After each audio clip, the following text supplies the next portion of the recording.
Jains have often been confused with and even counted in census surveys as Hindus. While there are fundamental similarities, like the belief in rebirth after death, Jainism is a distinct belief system dating back at least to the 6th century BC. Its numbers declined as ancient rulers who supported Jainism faded into history and India fell under new conquest. Today there are only about 5 million Jains in a country of 1.2 billion.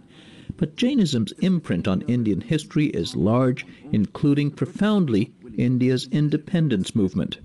When we think about the notion of ahimsa, or nonviolence, that is central to Gandhi's thought, that goes back to Jain teachings and is very, very central. It's probably the most important doctrine that they uphold. Mahatma Gandhi was Hindu, not Jain, but his approach, nonviolent resistance to British rulers, his shunning of most material possessions, and celibacy are key Jain teachings, as is truthfulness. Stealing is prohibited. Jainism's strictest followers, monks like Pulak Sagar, take these teachings to the absolute extreme, renouncing even clothing. His routine of prayer and meditation begins each day at 4 a.m., interrupted by one daily meal at around 10 a.m. We don't eat off plates or use any utensils. We eat with our hands. After the meal and until about 3 p.m., a period of meditation follows, after which we receive people.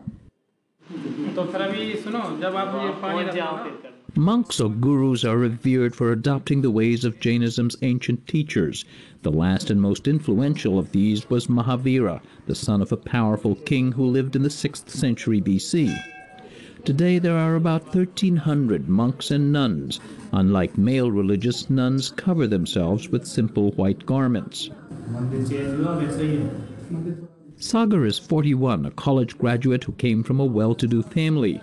He became a monk at 23, inspired on a visit to a Jain guru by the peace and contentment that he says comes through liberation from bodily and material want.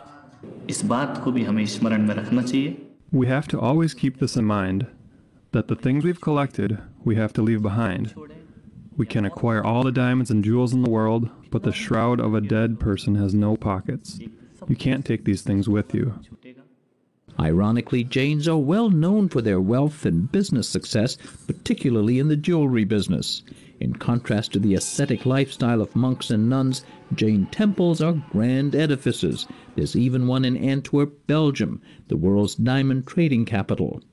But ostentation rarely extends to the lay Jain lifestyle.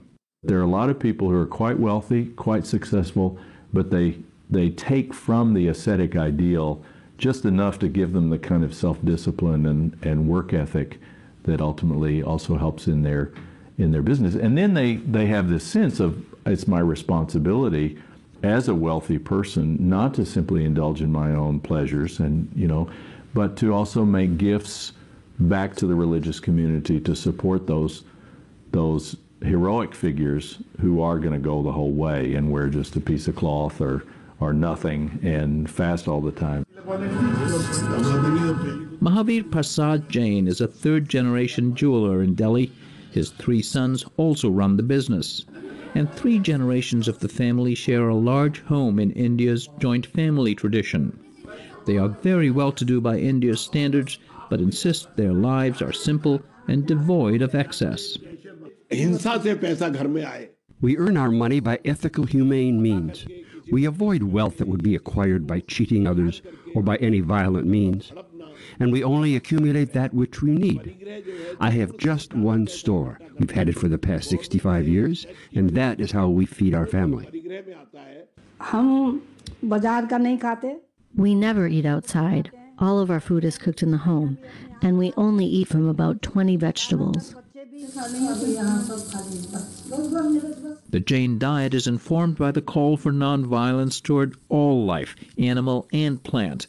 So it's not just vegetarian, but it also forbids plants that grow below ground, like onions or potatoes, since extracting them kills the whole plant and might also hurt insects and worms. In the Jain home, and Jain is a common surname, the grandparents avoid eating after sundown. They keep a daily regimen of prayer rituals at temple, and they provide food for monks. They also took a vow of celibacy 8 years ago. Jainism, the foremost thing is to have the control on your willpower, on your thoughts. It's asceticism on a kind of sliding scale, informed by one's circumstances. The high ideals and a lot of other things that our grandparents follow, it is very difficult for the present generation. 20-year-old Geetika Jain, who attends university, says she has no difficulty resisting smoking and drinking, but living in a modern world demands more flexibility.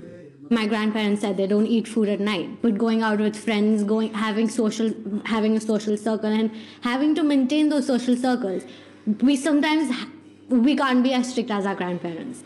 So we won't eat food at night when we're at home. But when we have to go for a social gathering, a marriage or something like that, we take a sidestep and we follow what socially we are able to do.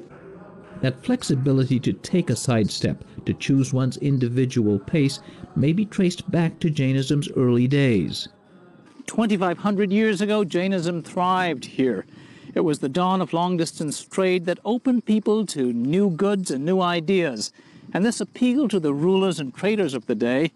They'd long been bound by the dogma and scriptural interpretation of the Hindu priests. They simply broke with religious orthodoxy. They said, we're not going to rely upon scriptures. We're going to analyze the world as we see it. And their analysis of the world came down to the idea that your rebirth in this world, the karma that you accumulate, comes from the violence that you do to the world. And so our ultimate freedom will be the result of our reduction of that violence to an absolute. Harming another being. That's what my idea of violence is. Preventing violence can involve wearing a mask to guard against accidentally swallowing a flying insect. So can proper diet and ethical business dealings. Such actions help wipe the soul of harmful karma, bringing one closer to God and liberation from the cycle of life, death, and rebirth. It might take more cycles of rebirth to achieve that liberation. Until then, Jains are asked to support monks like Pulak Sagar, who are much farther along in that path. For Religion and Ethics News Weekly, this is Fred DeSam Lazaro in Delhi.